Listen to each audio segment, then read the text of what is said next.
Welcome to the Tournament Poker Edge podcast, brought to you by TournamentPokerEdge.com, the only podcast dedicated exclusively to poker tournament strategy. Now here's your host, Clayton Fletcher. Hello once again, everybody, and welcome to the Tournament Poker Edge podcast. My name is Clayton Fletcher, and I am your host here in quaint, historic Louisville, Kentucky. Happy to be bringing you yet another episode of the world's longest running poker strategy podcast. I used to say Louisville back when I was a little boy playing Little League baseball with my Louisville Slugger, but once I grew up and actually visited the Deep South in America, I learned that it's pronounced almost like you've got something in your mouth. You're just supposed to say Louisville. So it's Louisville, Kentucky, one night only. By the time you're actually hearing this, I will have moved on to Chattanooga, Tennessee, where I'm performing this weekend at Comedy Catch. 2 shows Friday, 1 show Saturday, April 18th and 19th. You can get tickets by clicking the link in the description of this podcast, right where it says, get tickets to see Clayton perform live. I've been having quite a tour this month. I've been traveling so much. St. Paul, Minnesota was included. When I was there, I got to spend a little more time at Running Aces, which is a racetrack that's also a poker room that also has like electronic blackjack that I never quite figured out. Anyway, I played in something called the Minnesota State Poker Championship, which is part of the MSPT, which used to stand for Mid-States Poker Tour, but now stands for Major Series of Poker. Let me just say, I love those guys. I love those guys at the MSPT, but I don't really think they can call themselves major when their main event is $1,100. However, no shade here. You know, they're good people. They take a little bit too much rake. On the $1,100 tournament, only $970 went to the prize pool. So they take out some for the casino, some for the dealers, some for this, some for that. It didn't really matter much to me in the long run because I didn't make it to the second break. I just didn't have any cards. And it was a really good reminder for me, this being the first live poker tournament that I've played in 2025. It's just a good reminder that sometimes no matter what you do, you're not going to cash. You're not going to make it to day 2. You're not even going to make it to the dinner break because the cards just don't cooperate. I eventually got short stacked, had to get it all in. I got it all in with my pocket queens against pocket threes, and I don't want to tell you the rest of that bad beat story, but let's just say it was nice to finally sit down and play some tournament poker. I've been playing plenty of live poker this year, but this is the first tournament that I've actually bought into. And so I'm down $1,100 so far in 2025 in live poker tournaments. I'm expecting to improve on that number very soon. Actually, next month is when I'm planning to head to fabulous Las Vegas for the WSOP. I simply can't wait. I've been reviewing the recent Venetian schedule that just came out and how I can incorporate that along with the win into my bracelet hunting. It's going to be a great summer. I'm going to be there for the duration, and I hope to make friends with some of you at the table or elsewhere this summer in Las Vegas. But for right now, I'm enjoying my time in the southeastern part of the United States and consider myself #blessed to be able to do what I love, which is performing all over this great nation. So guys, in a minute, if you're not yet in the mood for the WSOP, I'm going to help you with that. I'm going to look at a hand from the end of day 3, right before the money was reached, of last year's World Series of Poker main event. And for this one, I'm going to let you play the role of Maria Ho. Yeah, we're going to talk through a hand from the perspective of Maria Ho late in day 3 in last year's main. But first, I want to talk about the hand we went over last week from a $215 Sunday major as played on WSOP.com. But this time, I want to take another look at this hand and use GTO Wizard, which is my favorite tool, to help me improve my poker game. Using GTO Wizard, even someone who is bad at technology, in other words, someone like me who's not exactly computer savvy, you can figure out how to plug in your hands, figure out what you should do on this type of flop or that type of flop, or even the exact flop that came, and find out how often you should be betting, when you should be checking with the intention of raising, and so on and so forth. Really get deep into analyzing all of your hands. So let's do that right now. If you remember from last week, I was in the small blind, and a player from middle position opened to 800 at 200, 400. Now this player had plenty of chips, 36K in his stack, and I had even more than that. So this is a deep stacked hand while registration was still open in the tournament. The action folded to me in the small blind, and I held the ace of hearts, 5 of hearts, and went for a 3-bet. So at that point, the big blind folded and the original raiser called. But let's look at my decision to 3-bet with the ace 5 of hearts. As it turns out, the wizard wants to play this hand exactly the way I did, about half the time, and the rest just calling. But when the wizard 3-bets at this stack depth, the sizing is larger. So we should be going to 11 big blinds, which would be about 4,400. And that's a large 3-bet. But I only made it 2,800, which is 7 big blinds. So the wizard likes my decision just fine, but not my sizing. So go bigger when you're deeper is kind of the lesson there. And so I made it 7 big blinds. We'll have to fudge the numbers the rest of the way. It shouldn't be too bad of a problem to solve. There was 7,000 in the middle, and Villain had about 33,000 behind. So SPR right around 5 there. And the flop came ace of diamonds, queen of spades, deuce of diamonds, ace, queen, deuce with 2 diamonds, hero with the ace 5 of hearts, and the action's on me. Well, I was the pre-flop 3-better, so I think a C-bet is probably in order a lot of the time, but I decided to mix up my play, partly because my opponent had shown himself to be a bit on the loose, aggressive side, and I figured I'd take a passive line on the flop, expecting him to take a lot of stabs and probably give me some more chips that I otherwise would not be able to get. If I bet and he doesn't have anything, he's going to fold. But if I check, maybe I can get him to bluff. So at least that was the theory behind my play. So I did check, and sure enough, Villain bet half the pot, 3,500 into 7K, and I called. So let's look and see what GTO Wizard thinks of my decision here. Turns out the solver does, in fact, check this hand about 23% of the time and bets a quarter pot about 50% of the time. The rest of the time, we're supposed to bet half the pot, like Villain did in this hand. So I guess I can give myself a little pat on the back for making a solver-approved play, although even at the time when I made the play, I knew it wouldn't be the solver's most common choice. But yeah, I did check, and Villain bet. And when we're facing this bet, the solver says we never fold and we never check raise.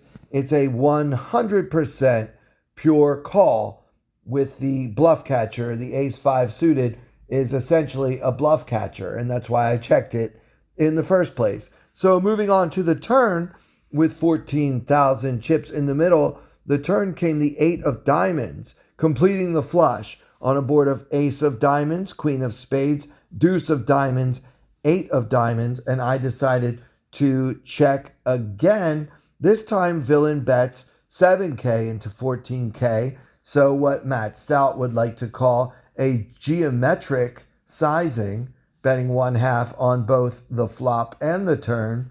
And so that's another half pot bet there that I decided to call. And imagine my surprise, everyone, when GTO Wizard said, This is a pure check fold. Despite having top pair, I guess there's just too much that can go wrong and not that much that can go right. Maybe also a part of the philosophy here is that when villain takes that stab on the flop with nothing, he's unlikely to bet this turn card unless he's got something now like a flush or two pair or possibly a better ace than what we've got, maybe a set. So it's just too murky. And what I'm learning in my extensive work recently with GTO Wizard is that the solver kind of likes to stay out of those murky, muddy, out of position spots where we can actually end up losing a whole bunch of chips before we realize that we were beat all along. So if your opponent bluffs you here and you're worried that you don't want to be bluffed, remind yourself of what the great Andrew Brokus always says: if you're a good player, you're supposed to get bluffed sometimes. So perhaps I should have just folded. Instead, I made the call, and now we've got to go to the river with no help from GTO Wizard because it's a pure fold. So we'll never actually end up in solver land with the ace-5 suited. But the river was the 4 of hearts, and I checked, and now villain shoved into me, and I finally threw my hand away. So I did get away from top pair, but it seems that the solver would have lost 7,000 fewer tournament units than I ended up losing myself in real life, or at least in the virtual world of WSOP.com. So you guys can see how putting your hands into a solver, you can start to learn what you might be doing right, what you might be doing wrong, what are the areas where you frequently make mistakes. And so for me, I need to learn when to fold top pair on 4th Street from out of position. And this would have been a good lesson for me to have prior to playing that $200 tournament on WSOP.com, because the solver would say, this move by me here, making that call, is a pure mistake. And if you are interested in learning where your mistakes are so that you can help yourself get ready for the big summer in Las Vegas or whatever else you might be planning to play in the coming months, I have a great deal for you. If you click the link in the description of this podcast, you can get 24 hours absolutely free, all access to all of GTO Wizard's wonderful features. And then after that trial period is up, you will save 10% off of your first purchase at GTO Wizard just because you clicked that link in the first place at gtowizard.com/p/TPE. All right, let's move on. As promised, guys, we're going to talk about last year's main event. This is very late in the day. It's actually the final level of day 3. We are a couple hundred spots away from the money, which when you're playing the main event isn't very many because there are just so many tables in play. And the action starts off with Ben Collins in second position. Now, this fellow is from jolly old England. He's from the UK, and he's actually a bracelet winner. Earlier in the summer, last summer, he had won the $500 Salute to Warriors tournament and his first WSOP gold bracelet.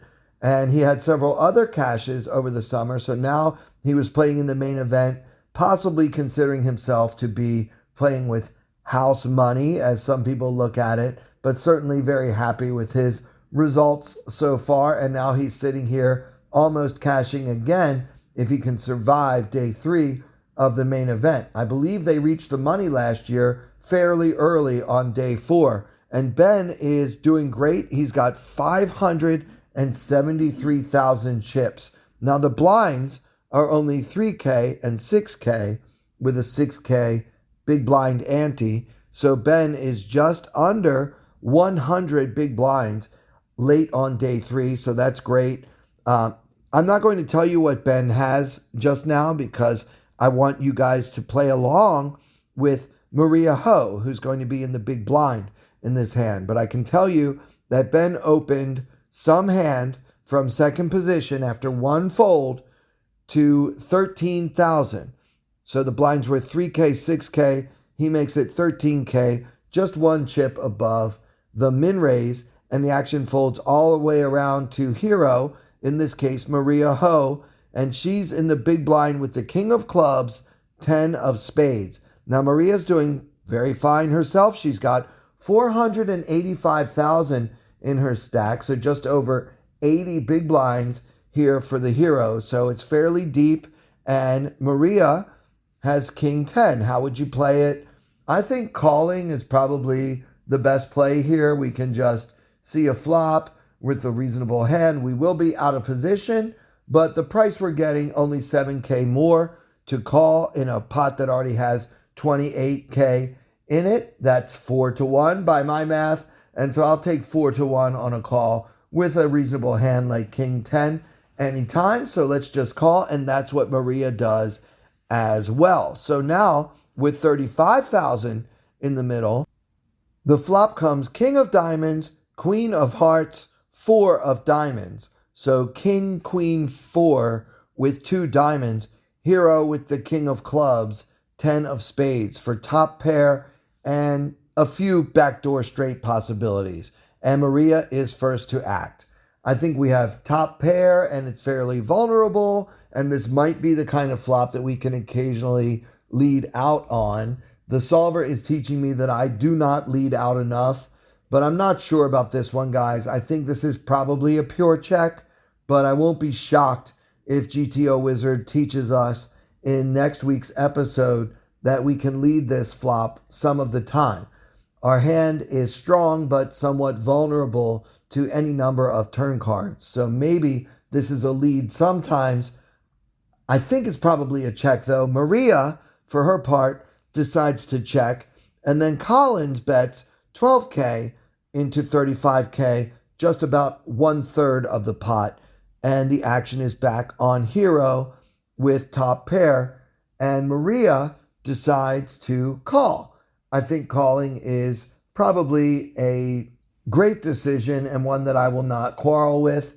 I'll bet this is a pure call because you've just got the kind of hand that doesn't really want to inflate the pot from out of position, but you really can't be folding top pair. If you're going to fold, why did you call pre-flop in the first place? So yeah, this feels like one of those pure call spots to me. So Maria does make the call, and now with 59,000 in the middle, the turn comes the ace of diamonds. So we've all been in Maria's position. This is a card you really didn't want to see, right? Not only is it an overcard to your pair, it even completes the flush.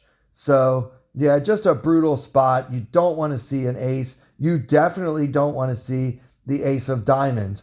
The only good news about this card is that it gives us a gut shot, because remember, we have the 10, and now the board is king, queen, 4, ace with 3 diamonds, and we have a king 10.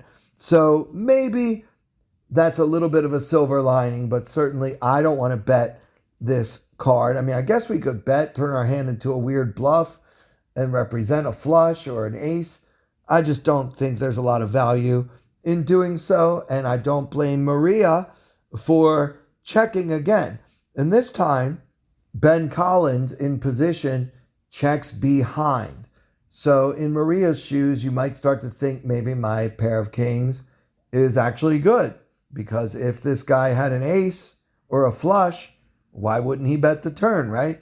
I mean, you got to remember, Ben Collins, a pretty decent player. Really, anyone who comes all the way to Vegas from Europe, most of them are going to be better than average players in the World Series, just because there are so many places you could go in the summertime. Do you really want to be in Vegas in July when it's 117 degrees outside and it takes you like 14 hours on 3 different airplanes to get there? I'm thinking many people would not.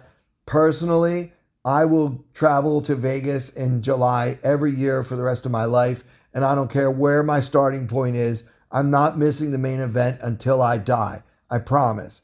All right, but that's just me. Anyway, Maria does check this ace of diamonds, and then when Collins checks behind, she's probably starting to think her kings could be best, and then the river comes the 7 of spades. And our final board is now king of diamonds, queen of hearts, 4 of diamonds, ace of diamonds, 7 of spades, hero with the king of clubs, 10 of spades. And Maria goes for a check. I think here on the river, there's a case to be made for value betting with a pair of kings. You might be able to get value from a hand like Queen Jack that won't bet if we check, but that could possibly find a crying call, especially if we size it down. So I do think this might be a decent spot for a very small sizing where we can actually get value from a hand like Queen Jack or Queen 10 or something like that. Just, third pair at this point. And you can also convince your opponent not to bet more. So it has like a defensive blocking quality to it. So for a lot of reasons, I like betting small here, maybe like 10K into the 59,000 pot. And then, of course, if your opponent raises, you can't really call with King 10. And so for that reason, we might want to put some monsters into our betting very small range as well, especially if Maria has correctly figured out that Ben is a decent player. She can't just bet really small when she's got a marginal, weakish sort of one pair hand, or else he could totally exploit and abuse that by raising all of those small bets 100% of the time with or without the goods. Instead, Maria checks, and this time Collins is done checking. He fires 34K into 59K, just over 1/2 pot, and Maria has a decision to make. Now, when I was studying this hand in real time on Poker Go, I was thinking, I don't mind what Maria does as long as she doesn't call. I feel like she's got a great spot for a fold here. If you just want to say, okay, Ben, you win. Again, Andrew Brokos, you're supposed to get bluffed sometimes, right? So there's that. But there's also a good case to be made for check raising here, because it's very unlikely that Ben Collins has a flush or a straight. He probably would have bet the turn, or at least bet bigger on the river. So this sizing is consistent with one pair or two pair at most. And so because we have a blocker, our 10 of spades is a great blocker to the straight. And because it just doesn't feel like he's going to have that many flushes. Remember, the ace of diamonds and the king of diamonds are on the board, and this guy opened from second position. So I would argue that Maria probably has more flushes in her range than Ben has in his.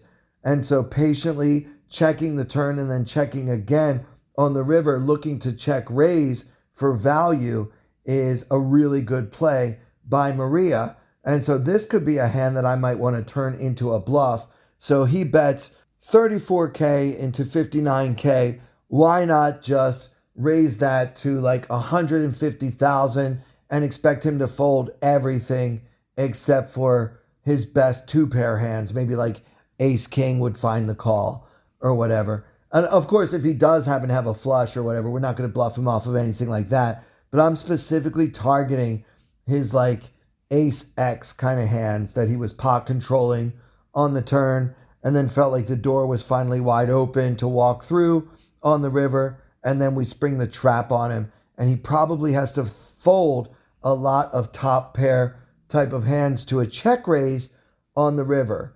So, I mean, it's a bit of an advanced play. Most opponents that you will face do not check raise bluff often enough on the river, if at all. And so Maria, being very skillful, she could probably find one here.